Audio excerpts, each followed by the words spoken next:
If I'm doing good karma, then why am I not getting the fruits of it? I don't think anything like good karma, bad karma actually exists. Maybe it's all about destiny.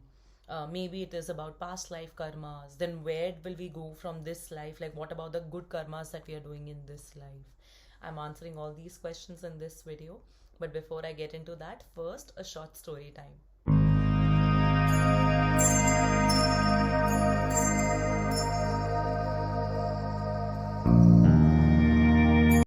So the Hindu texts, the Vedantas and the Vedas, they actually talk about the fact that all your karmas get accumulated over the many past lives and they actually get carried forward in your soul. Which also means that a soul, when it is taking a birth in form of a gross body, in form of a physical body, it is already aware of the lessons that it will be learning in this particular lifetime or the karma that it will have to pay off as a debt in this lifetime. This soul often tends to forget its true spiritual nature. What is the spiritual nature? For that, you can refer to my other video, which I'll link up here and I'll also link it at the bottom, which is actually talking about the three bodies and the koshas in which we function. So when the soul gets away from its true spiritual nature, it actually gets entangled in this whole web of sansar. And the lack of proper knowledge, lack of proper understanding of what the soul is here for, all the materialism, it keeps it entangled into this whole chain and cycle of karmas and then taking rebirths, fulfilling those karmas, paying off those debts, then again taking rebirths until the soul finally realizes its true purpose and it reaches liberation. If the soul is actually within us, then how come we don't know about these lessons? And why do we feel so disconnected when some karma hits us in the face or when we are going through what we are going through in our life? That is because as humans, we are very engrossed in our gross body. We hardly try to touch our subtle body. We hardly try to uncover the sheets and layers of our subtle body to reach to our other causal body. And if you are confused about what I'm talking about, then again, the link is here and it's also at the bottom, which talks about all three different bodies. Now, this topic of karmas has a lot of aspects to it and a lot of different schools of thoughts. Ultimately, they come down to these three aspects, which we are going to be discussing in the video. When we watch this video, just watch it very practically. Don't try and get very overtly emotional. Don't try and question a lot of things because sometimes you cannot have answers to a lot of things. But what you can have is the knowledge from here on, from now, this point, basis which you can maybe try and make your life better and understand the reasons behind a lot of things that happen for you. So when we question that why things are happening in this way for me, मेरी तो कुंडली में ही ऐसा कुछ खराब लिखा है, my kundli is only not like this, etc., etc. Why does this happen? There is one answer, that is karma. There are three types of karma. The first being the sanchit karma. Sanchit karma is the total accumulation of all the karmas from your past life, the good and the bad. From Sanchit Karma only, there is a second time of karma, which is the Prarabdha karma, which is basically the karma that is being carried forward from your accumulated past life karmas. I'll simplify it further.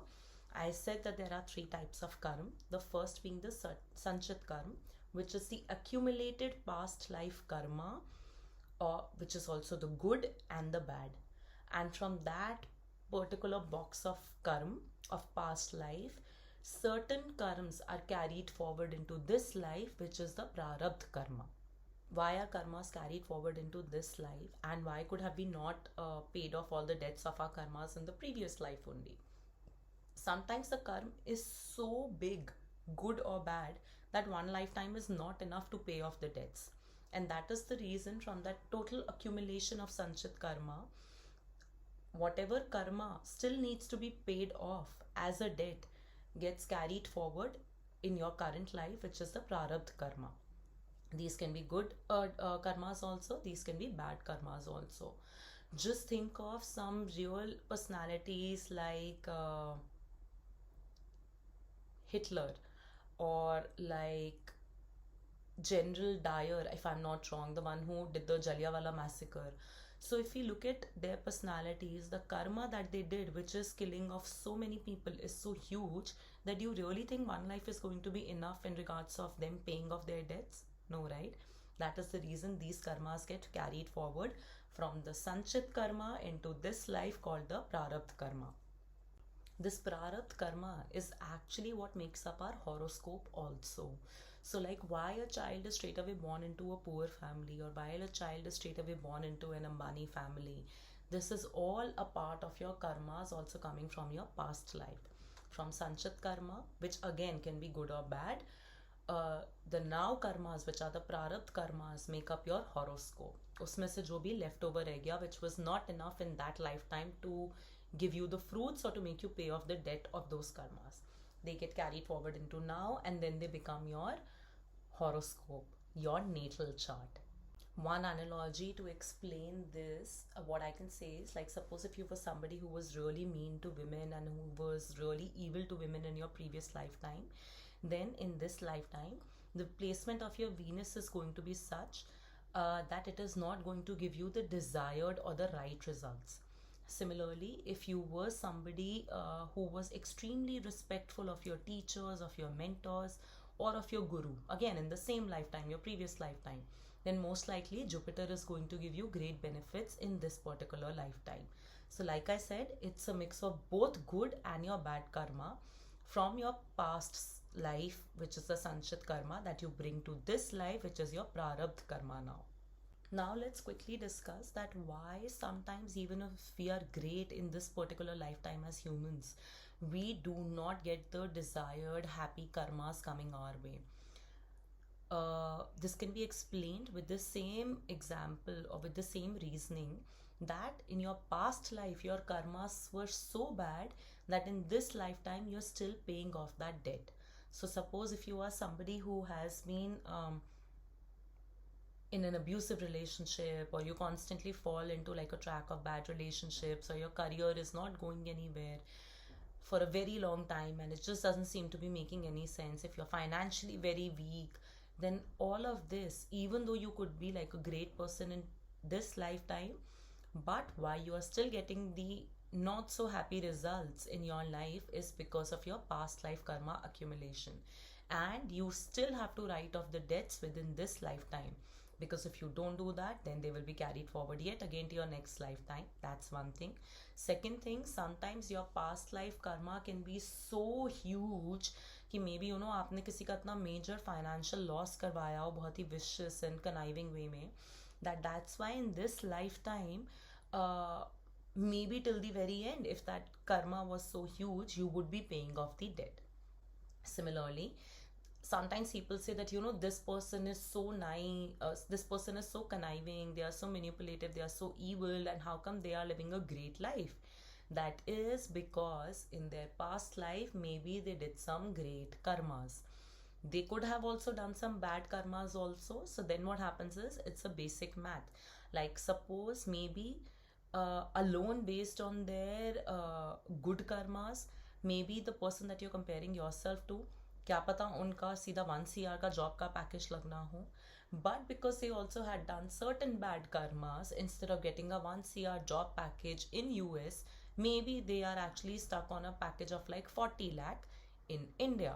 But of course it could be a lot better situation than you, while you could be questioning that, oh, I'm such a nice human, why am I not getting the benefits, and why is he getting the benefit? Because first it is the past life karma, and when we talk about the past life karma, both good and bad karma is taken into account, and that balance is sort of created when you are paying your debt in this lifetime, or when you are reaping the fruits of your past life karma in this lifetime. So that was sanchit and prarabdha karma. Now coming on to the third karma. The third karma is the Kcamya karma, which is free will, and this is the basis of all the conscious karma that you collect as a part of your free will. Example, when you see a beggar who's asking for sweets, money, or food, do you dismiss the beggar rudely, or do you tell the beggar a no, or do you actually try to help the beggar?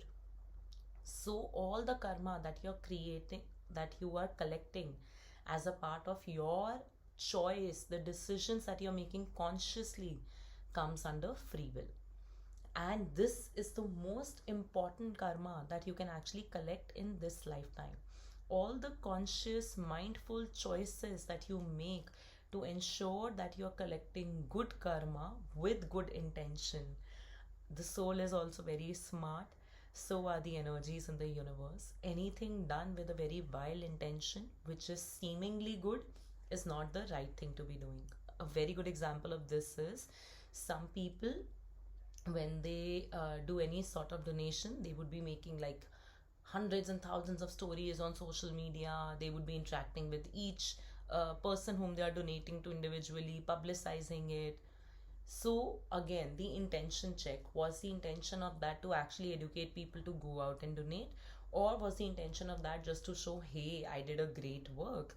So even if you do some good karma or you make some good choices, if your intention is not in place, if your intention is still coming from a space of being vile or being arrogant or being very self-centered, then it will not be counted as good karma. But all this karma that you're creating is actually a part of your free will. So whatever you're consciously choosing to take decisions and put your efforts in, they all come down to your Kriyaman karma, which is your free will. So each time, right now, when you decide to be good to another human, to another living being, towards the resources on our planet, towards the decisions that you're making in regards to that, even if suppose agar you feel that you're not at the right space in your career, but a friend of yours needs help and maybe you can help them, would you choose that, or would you rather cry in your misery right now? So the choice is yours, and this choice is very important. A, firstly, in helping your next life becoming better, because your this soul will leave this body, and because the lessons, if they are not completed, then your soul would actually be going on to the next body. The body will change, but the soul will not change. So it is essentially you, the same mind, which would be actually living in just a different body later. And again, going through the whole cycle of prarabdha karma, which is the karma from this lifetime, and then living with the free will, the choice of free will in the next lifetime. So, from now, what you can actually do is you can consciously make the effort of creating and accumulating good karma, which should come from a space of good, honest, pure intentions. In our Vedas, there is actually a literature on Karam Kand or Karam Kand, I don't know how to pronounce it, which actually prescribes a list of rituals or choices that one can make towards bettering their karma and leading a more happier life. But let's be frank, a lot of the text from the Vedas, while we can resonate with it, they may not make very practical sense in terms of deploying it in our current life. But the least that we can all do is we can just be extremely conscious to ensure that whatever choice we make, whatever action we make, it is for the betterment of people around us. It is not coming from a space of being vile or with malice intentions towards anybody. And it at least should put a smile on somebody's face or make their lives easier. What you're doing via this is, A, you are collecting good karma consciously. B, I think you're becoming a good human, and in the process you might actually be teaching or like helping one or two persons also realize that, okay, yes, good karmas are important, or being a good human is important. And third, you are leading a more gratifying life, knowing that at least you are consciously choosing you to invest your energies to take actions for the right things. So now that we know all about these karmas, I think each time you feel that why it is happening to me, maybe you can tell yourself that it's okay, my soul chose this. There is still a debt that I'm paying off, and I just hope that I can pay off the debt sooner. And meanwhile, my only focus should be on collecting good karmas.